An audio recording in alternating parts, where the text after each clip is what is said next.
Hello, আসসালামু আলাইকুম viewers. আর একটি নতুন ভিডিও নিয়ে আপনাদের সামনে উপস্থিত হলাম। আজকের ভিডিওতে মূলত আমি আলোচনা করব আপনাদের মুরগি যদি ঘর ঘর শব্দ করে এবং উপরের দিকে নিঃশ্বাস নেয় বা শ্বাস নিতে কষ্ট হয়, সেক্ষেত্রে মুরগিকে সুস্থ করতে কী করণীয় বা কী ওষুধ ব্যবহার করবেন।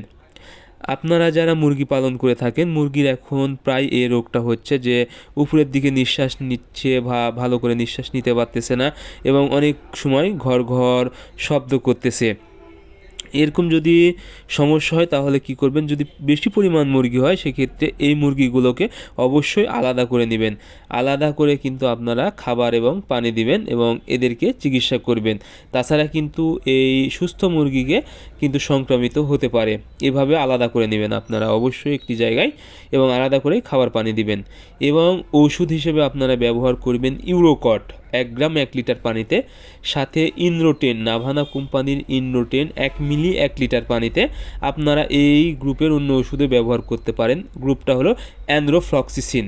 এই গ্রুপের যে কোনো কোম্পানির, ভালো কোম্পানির আপনারা ব্যবহার করতে পারেন।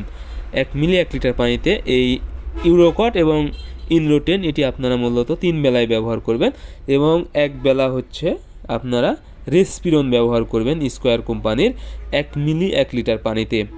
এই ওষুধটা আপনারা 3 থেকে 4 দিন যদি ব্যবহার করতে পারেন, আশা করি আপনাদের মুরগি খুব দ্রুত সুস্থ হয়ে যাবে।